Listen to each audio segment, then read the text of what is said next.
열하일기 도강록 6월 24일 신밀에 시작하여 7월 9일 을류일에 그쳤다. 압록강으로부터 요양에 이르기까지 15일이 걸렸다. 무엇 때문에 후 삼경자라는 말을 이글 첫머리에 썼을까? 행정과 청을 적으면서 해를 표준 삼고 따라서 달수와 날짜를 밝힌 것이다. 무엇 때문에 후란 말을 썼을까? 숭정 기원의 뒤를 말합니다. 무엇 때문에 삼경자라 하였을까? 숭정 기원 뒤 세도를 맞이한 경자년을 말합니다. 그렇다면 무엇 때문에 숭정을 바로 쓰지 않았을까? 장차 강을 건너려니 이를 잠깐 피한 것이다. 무엇 때문에 이를 피했을까? 강을 건너면 곧 청인들이 살고 있기 때문이다. 천하가 모두 청의 연호를 썼음에 감히 숭정을 일컫지 못합니다. 그렇다면 어째서 우리는 그대로 숭정을 쓰고 있을까? 황명은 중화인데 우리나라가 애초에 승인을 받은 상국인 까닭이다. 숭정 17년에 의종 열왕제가 나라를 위하여 죽은 뒤 명이 망한 지 벌써 130여 년이 경과되었거늘 어째서 지금까지 숭정의 연호를 쓰고 있을까?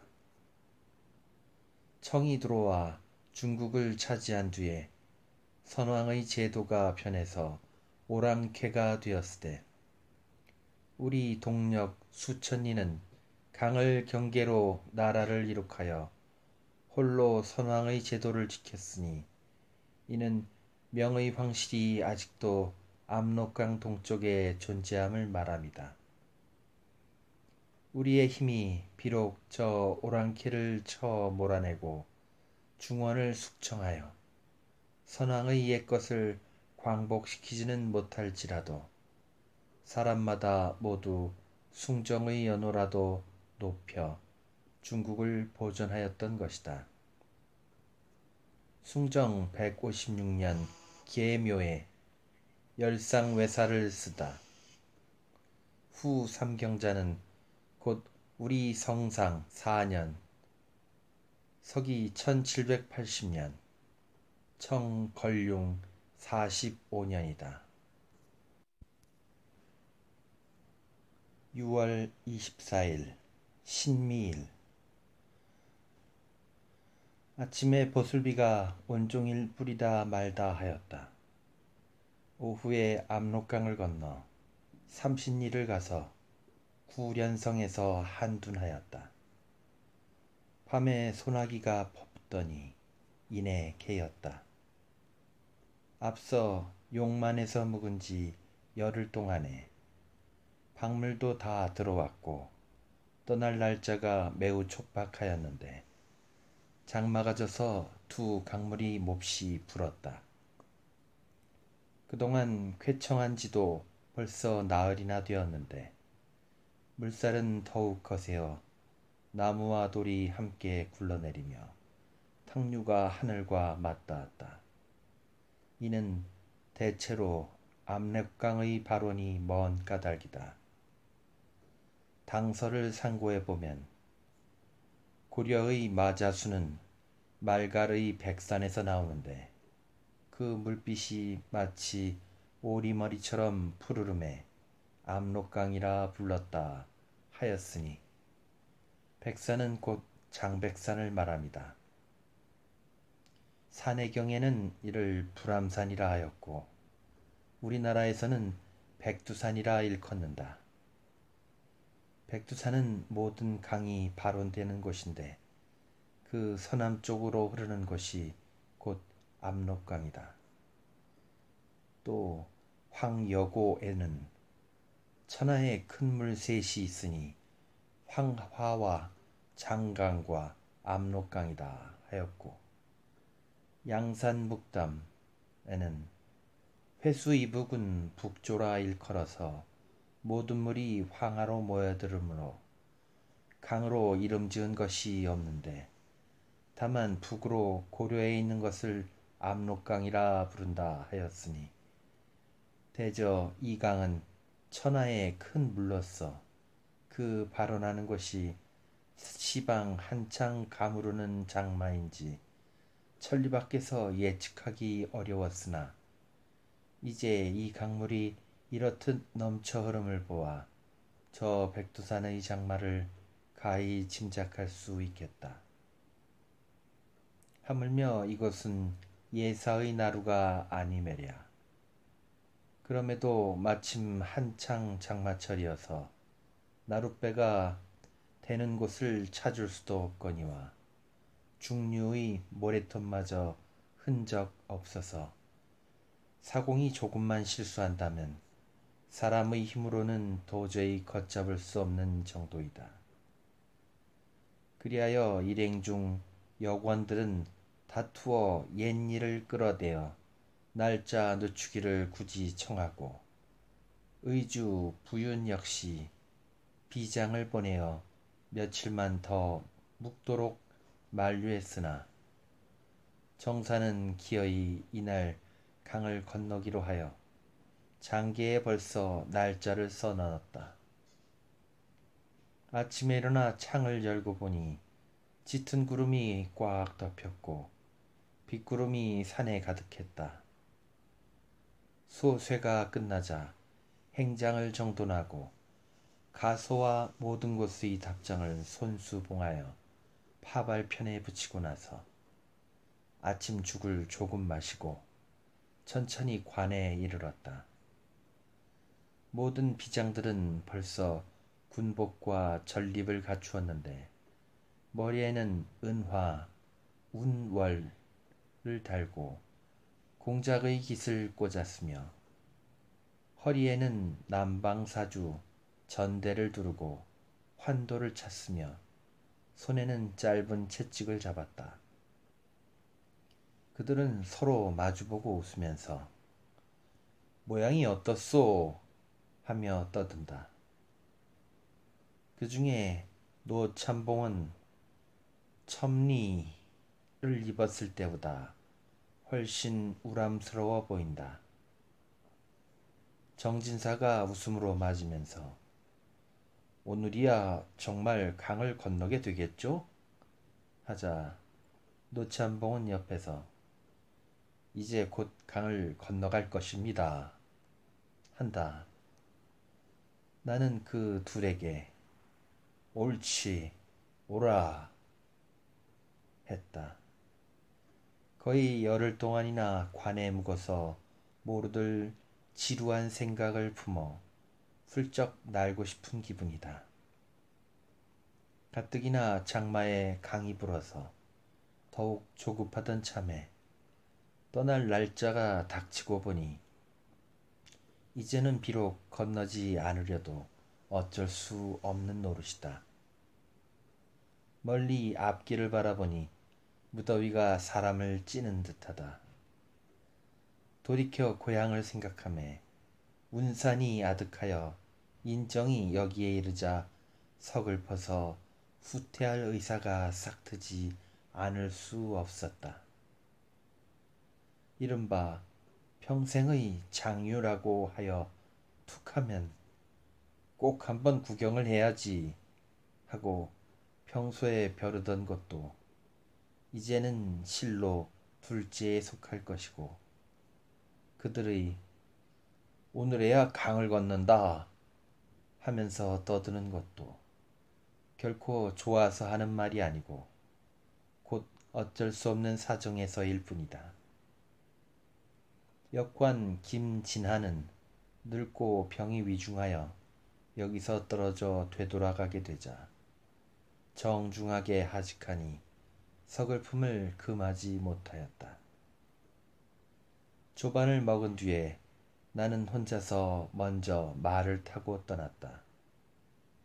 말은 자줏빛의 흰 정수리, 날씬한 정강이의 높은 발굽, 날카로운 머리에 짧은 허리, 더구나 두 귀가 쫑긋한 품이 참으로 만리를 달릴 듯 싶다. 창대는 앞에서 견말을 잡고 장복은 뒤에 따른다. 안장에는 주머니 한 쌍을 달되 왼쪽에는 벼루를 넣고 오른쪽에는 거울, 붓 두 자루, 먹 한 장, 조그만 공책 네 권, 이정록 한 축을 넣었다. 행장이 이렇듯 단출하니 짐 수색이 아무리 엄하단들 근심할 것 없었다. 성문에 못 미쳐 소나기 한 줄기가 동에서 몰려든다. 이에 말을 급히 달려 성 문턱에서 내렸다. 홀로 걸어서 물로에 올라 성 밑을 굽어보니 창대가 혼자 말을 잡고 섰고 장복은 배지 않는다. 조금 뒤에 장복이 길 옆 한 작은 일강문에 버티고 서서 위아래를 기웃기웃 바라보더니 이윽고 둘은 삿갓으로 비를 가리며 손에는 조그만 오지병을 들고 바람나게 걸어온다. 알고 보니 둘이서 저희들 주머니를 털어서 돈 26푼이 나왔는데 우리 돈을 갖고는 국경을 넘지 못하는 터에 그렇다고 길에 버리자니 아깝고 해서 술을 샀다 한다. 나는 너희들 술을 얼마나 하느냐 하고 물었더니 둘은 입에다 대지도 못하옵죠 하고 대답했다. 나는 내 놈들이 어찌 술을 할 줄 알겠니 하고 한바탕 꾸짖었다. 그러나 나는 한편으론 스스로 위안하는 말로 이도 먼 길 나그네에겐 한 도움이 되겠구나 하고 혼자서 잠자코 잔 부어 마실째 동쪽으로 용만 철산의 모든 매를 바라보니 만첩의 구름 속에 들어 있었다. 이에 술 한 잔을 가득 부어 문루 첫 기둥에 뿌려서 스스로 이번 길에 아무 탈 없기를 빌고 다시금 한 잔을 부어 다음 기둥에 뿌려서 장복과 창대를 위하여 빌었다. 그러고도 병을 흔들어 본즉 오히려 몇 잔 더 남았기에 창대를 시켜 술을 땅에 뿌려서 말을 위하여 빌었다. 담에 기대어 동쪽을 바라보니 무더운 구름이 잠깐 피어오르고 백마산성 서쪽 한 봉우리가 갑자기 그 반쪽을 드러냈는데 그 빛이 하도 푸르러서 흡사 우리 연암사당에서 불일산 뒷봉우리의 모습을 바라보는 듯 싶었다. 홍분루 높은 다락 막수아시 여의고는 두어기마 가을바람에 변방을 달리었네. 그림배에 실은 퉁소장고 어이하여 소식 없나. 애 끊고 추억할제 우리 청남 첫째 고를. 이 시는 유해풍 영제가 일찍이 심양으로 들어갈 때 지은 것이다. 내 이제 몇 번이나 소리내어 읊고 나서 이건 국경을 넘는 이가 부질없이 무료한 정서를 읊은 것이겠지. 제 이곳에서 무슨 그림배, 퉁소, 장고 따위를 얻어서 놀이를 했단 말인가 하고 홀로 크게 웃었다. 옛날에 형경이 바야흐로 역수를 건너려 할제 머뭇머뭇 떠나지 않는지라. 태자는 그의 마음이 변하지나 않았나 의심하고 진무양을 먼저 떠나보내고자 하였다. 현경은 이에 노하여 태자에게 꾸짖기를 내 이제 머뭇거리는 까닭은 나의 동지 한 분을 기다려 함께 떠나려 함이다 하였다. 그러나 이것은 현경이 부질없이 무료한 말을 한 듯 싶다. 태자가 만일 현경의 마음을 의심할진대 이는 그를 깊이 알지 못하였다고 말할 것이리라. 그러나 현경의 기다리는 사람이란 또한 진정코 한계의 성명을 가진 실제 인물은 아닐 것이다. 대체 한자로 비수를 끼고 불측한 진해에 들어가려면 저 진무양 한 사람이면 족할지니 어찌 별도로 동지를 구하리요. 다만 차디찬 바람에 노래와 축으로 애월하지 오늘의 즐거움을 다했을 뿐이었는데도 불구하고 이 글을 지은 이는 그 사람이 길이 먼 탓으로 오지 못할 것이라고 변명하였으니 그 멀리라는 말이 참 교묘한 칭탁이다. 그 사람이란 천하에 둘도 없는 절친한 벗일 것이요 그 약속이란 천하에 다시 변하지 못할 일일 것이다. 천하에 둘도 없는 벗으로서 한 번 가면 돌아오지 못할 떠남을 당하여 어찌 날이 저물었다고 오지 않았으리요. 그러니까 그 사람이 살고 있는 곳은 반드시 초, 오, 삼진의 먼 곳이 아닐 것이요.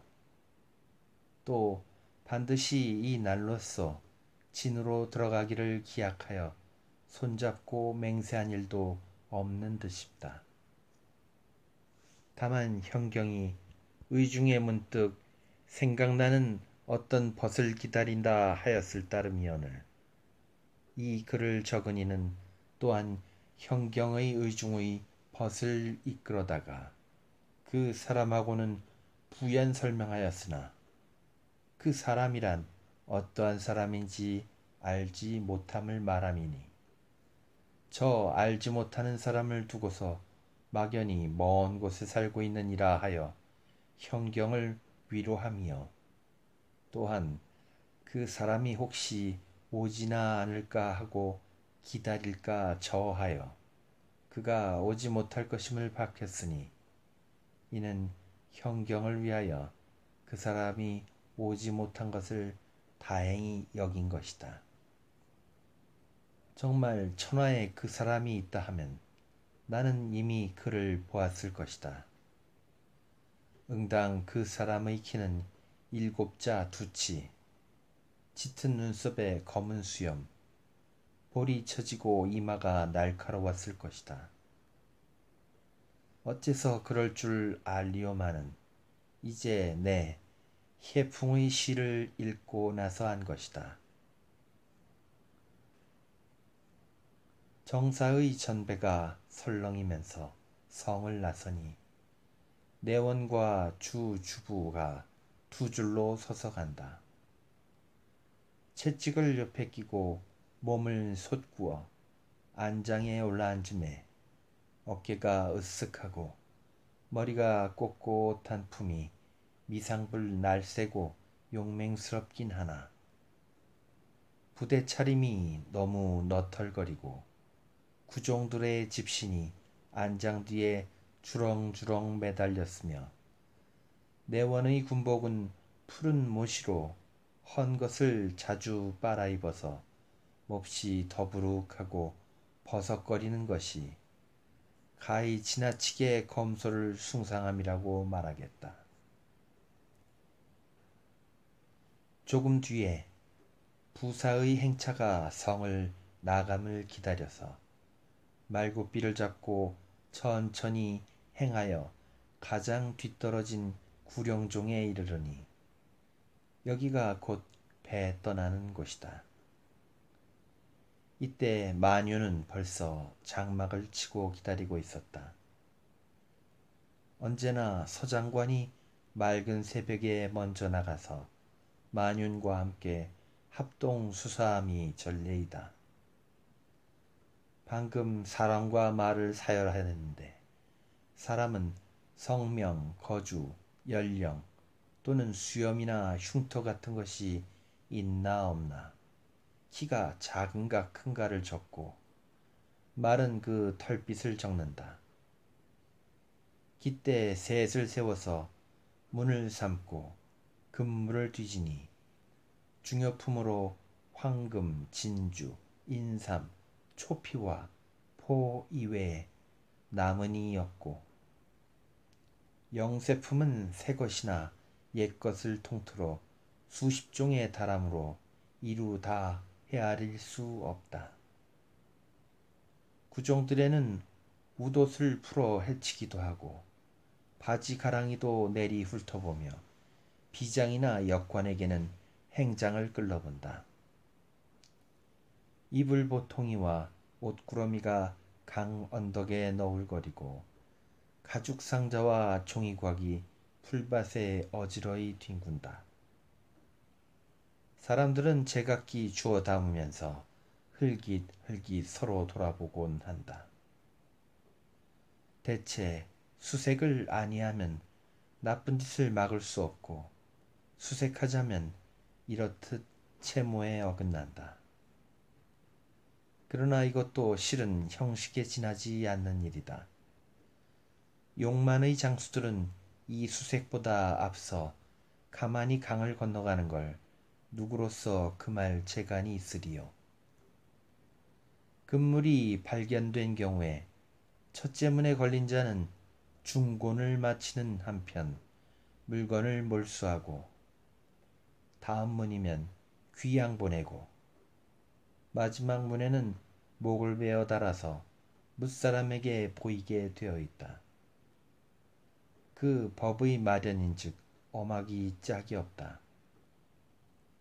이번 길에는 원포조차 반도 차지 못하고 빈 포도 많으니 나무니 입고 없음이야 따질 것도 없었다. 다담상은 초라하고 그나마 들어오자 곧 물려내니 대체 강 건너기에 바빠서 젓갈을 드는 이가 없다. 배는 5척뿐인데 마치 한강의 나룻배와 비슷하되 조금 클 뿐이다. 먼저 박물과 인마를 건네고 정사의 배에는 표자문과 수역을 비롯하여 상사의 하인들이 함께 타고 부사와 서장관과 그 하인들이 또 한 배에 탔다. 이에 용만의 이교, 방기, 통인과 평양에서 모시고 온 영리, 개서들이 모두 뱃머리에서 차례로 하직 인사를 한다. 상사 마두의 창할 소리가 채 마치지 못해서 사공이 삿대를 들어 선뜻 물에 넣는다. 물살은 매우 빠른데 뱃노래가 터져 나왔다. 사공이 노력한 보람으로 살별과 번개처럼 배가 달린다. 생각이 잠시 아찔하여 하룻밤이 격한 듯 싶었다. 저 통군정의 기둥과 난간과 허남이 팔면으로 빙빙 도는 것 같고 전성 나온 이들이 오히려 모래벌에 섰는데 마치 파달같이 까마득하게 보인다. 내가 홍군 명복더러 자네 길을 잘 아는가? 하니 홍은 두 손을 마주잡고 그게 무슨 말씀이셔요? 하고 공손히 반문한다. 나는 또 길이란 알기 어려운 것이 아닐세. 바로 저 강 언덕에 있는 것을 했다. 홍은 이른바 먼 저 언덕에 오른다는 말을 지적한 말씀입니까? 하고 묻는다. 나는 그런 말이 아니야. 이 강은 바로 저와 우리와의 경계로서 응당 언덕이 아니면 곧 물일 것일세.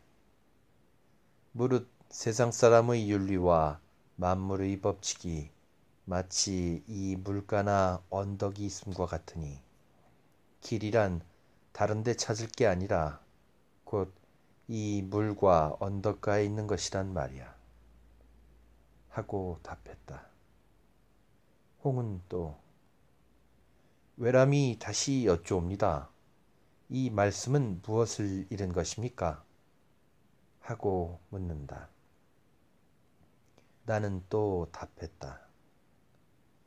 옛글에 인심은 오직 위태해지고 도심은 오직 가늘어질 뿐이라 하였는데 저 서양 사람들이 일찍이 기하학에 있어서 한 획의 선들을 변증할 때도 선이라고만 해서는 오히려 그 세밀한 부분을 표시하지 못하였은즉 곧 빛이 있고 없음의 가늠이라고 표현하였고 이에 불씨는 다만 붙지도 않고 떨어지지도 않는다는 말로 설명하였지. 그러므로 그 즈음에 선처함은 오직 길을 아는 이라야 능할 수 있을 테니 옛날 정의 자산 같은 이면 능히 그러할 수 있겠지. 이렇게 수작하는 사이에 배는 벌써 언덕에 닿았다. 갈대가 마치 짜놓은 듯 빽빽 기들어서서 땅바닥이 베지 않는다. 하인들이 다투어 언덕에 내려가서 갈대를 꺾고 빨리 배 위에 깔았던 자리를 걷어서 펴고자 하나 갈대 한 그루가 칼날 같고 또 검은 진흙이 질어서 어찌할 수 없었다. 정사 이하 모두가 우두커니 갈밭에 서 있을 뿐이다.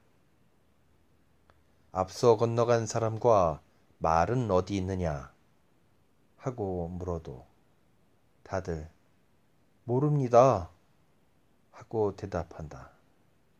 또 박물은 어디 있어 해도 역시 모르옵니다 라고 대답하면서 한편으로 멀리 구룡정 모래톱을 가리키면서 우리 일행의 인마가 아직도 거지반 건너지 못하고 저기 개미처럼 옹기종기 모여있는 것이 곧 그들인 것 같습니다.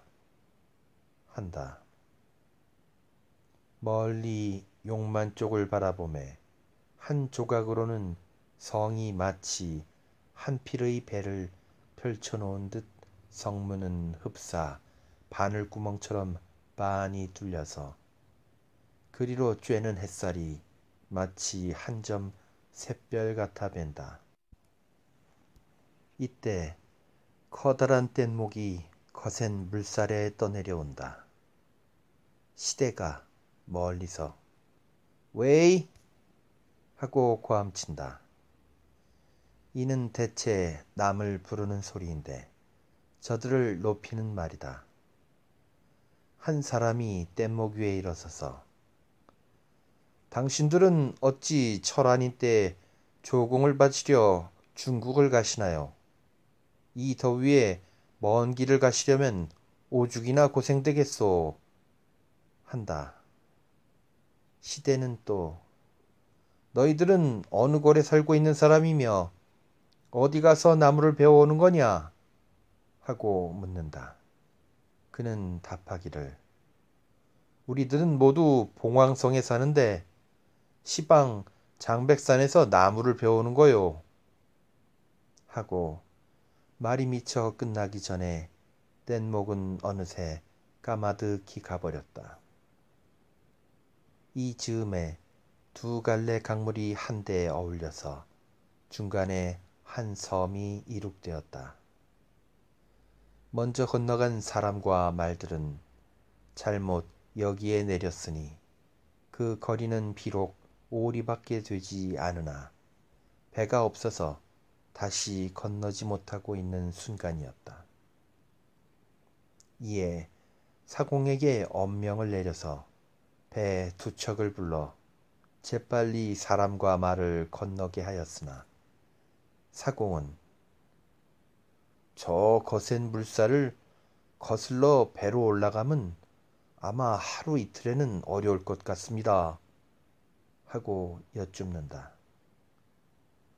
사신들이 모두 화증을 내어 배의 일을 맡은 용만의 군교를 벌하고자 하였으나 딱하게도 굴레가 없다. 알아본즉 굴레 역시 먼저 건너 잘못 중간섬에 내렸기 때문이다. 부사의 비장 이 서귀가 분함을 참지 못하여 마두를 호통하여 용만 군교를 잡아들였으나 그놈을 엎을 자리가 없으므로 볼기를 반만 까고 말 채찍으로 네댓 번 때리며 끌어내려서 빨리 거행하라고 호통한다. 용만 군교가 한 손으로 전립을 쥐고 또 한 손으론 고이춤을 잡으면서 연방 예이 예이 하고 대답한다. 그리하여 배 두 척을 내어 사공이 물에 들어서서 배를 끌었으나 워낙 물살이 세어서 한 치만큼 전진하면 한 자가량 후퇴하고 만다. 아무리 호통한들 어찌할 수 없는 사정이다. 이윽고 배 한 척이 강 기스를 타고 나는 듯이 빨리 내려오니 이는 굴레가 서장관의 가마와 말을 거느리고 오는 건데 장복이 창대를 보고 너도 오는구나 하니 기뻐하는 말이다. 이에 두 놈을 시켜서 행장을 점검해 보니 모두 탈이 없으나 다만 비장과 역관이 타던 말이 혹은 오고 더러는 오지 않았으므로 이에 정사가 먼저 떠나기로 했다. 군뢰가 한 쌍이 말 타고 나팔 불며 길을 인도하고 또 한 쌍은 보행으로 앞을 인도하되 버스럭거리면서 갈숲을 헤치고 나아간다.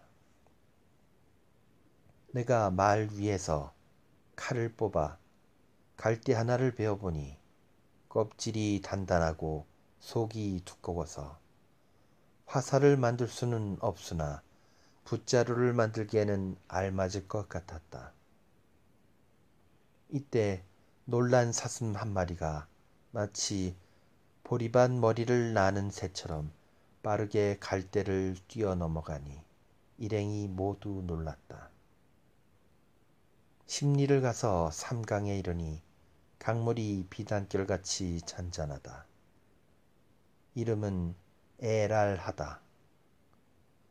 어디서 발원하는지 알 수 없으나 압록강과의 거리는 불과 10리가량에 불과한데도 강물이 넘쳐 흐르지 않음을 보아 서로 근원이 다른 줄을 알겠다.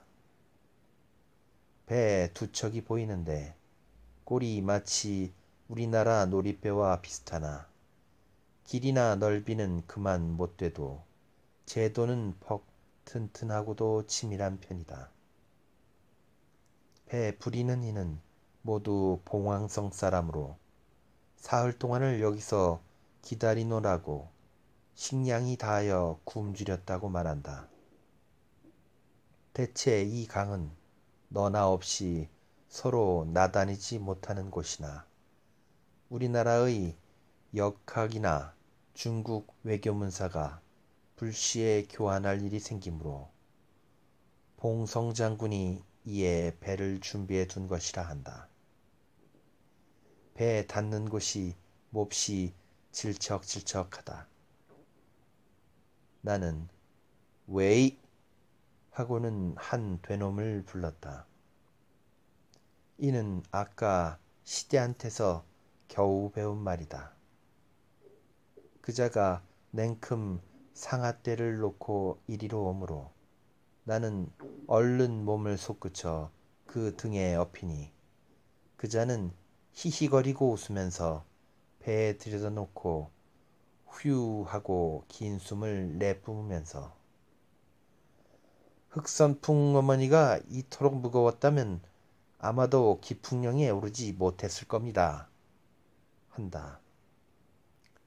주부 조명회가 이 말을 듣고 큰 소리로 웃는다. 내가 저 무식한 놈이 강역은 몰라도 이규는 어찌 알았던고 했더니 조군이 그 말 가운데 깊은 의미가 들어 있습니다. 이 말은 애초에 이규의 어머니가 이렇게 무겁다면 비록 이규의 실력으로도 등에 업은 채 높은 죄를 넘지 못했으리라는 의미였고 또 이규의 어머니가 호랑이에게 물려갔는데 그는 이렇게 살집이 좋은 분을 만일 저 주인 호랑이에게 주었다면 오직 좋으랴 하는 의미죠. 하고 설명해 준다. 나는 제 따위들이 어찌 이처럼 유식한 문자를 쓸 줄 안단 말이오. 했던 조구는 옛말에 눈을 부릅떠도 고물의 정자도 모른다는 것은 정말 저런 놈 따위를 두고 이름이었건만은 그는 폐관 기설을 입에 담아둔 상용어로 쓰는 것이니 그들의 이른바 관화란 게 바로 이런 것입니다. 하고 답한다. 이 에랄하의 너비는 우리 임진관과 비슷하다. 여기서 곧 구련성으로 향한다. 우거진 숲은 푸른 장막을 둘렀고 군데군데 호랑이 잡는 그물을 쳐놓았다. 의주의 창군이 가는 곳마다 나무를 찍어서 소리가 온 들판에 울려온다. 홀로 높은 언덕에 올라 사면을 바라보니 산은 곱고 물은 맑은데 판국이 툭 트이고 나무가 하늘에 닿을 듯 그 속에 은은히 큰 부락들이 자리 잡고 개와 닭 소리가 귀에 들리며 땅이 기름져 개간하기에도 알맞을 것 같다. 폐강 서쪽과 압록강 동편에는 이와 비교할 만한 곳이 없으니 의당이 이곳이 거진이나 웅부를 설치함직하거늘 너나 없이 이를 버려두어 아직까지 공지로 남아있다. 어떤 이는 이르기를 고구려 때에 이곳에 도업한 일이 있었다 하니 이는 이른바 국내성이다. 명때에 진강부를 두었더니 청이 요동을 함락시키매 진강 사람들이 머리 깎기를 싫어하여 혹은 모문룡에게 가고 혹은 우리나라에도 귀화하였는데 그 뒤에 우리나라로 온 사람은 모조리 청의 요구에 의하여 돌려보냈고 모 문룡에게 간 사람들은 많이 유해의 난리에 죽었다. 이리하여 공지가 된 지도 벌써 100여 년에 쓸쓸하게도 산 높고 물 맑은 것만 눈에 띌 따름이다. 모든 노둔 친 곳을 돌아다니면서 구경을 한다.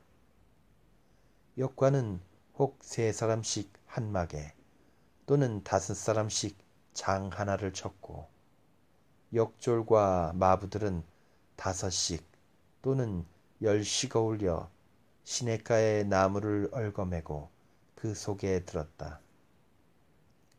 밥 짓는 연기가 자욱기설이고 입맛소리 소란한 품이 의젓한 한 마을을 이룩하였다. 용만소 온 장수들 한 패가 저희들끼리 한 곳에 모였는데 시냇가에 닭 수십 마리를 잡아서 씻고 한편에서는 그물을 던져서 물고기를 잡아 국을 끓이며 나무를 볶고 밥은 낱낱이 기름기가 번지르르하니 그들의 살림이 매우 푸짐하다. 이윽고 부사와 서장관이 차례로 이르렀는데 해가 이미 황혼이다.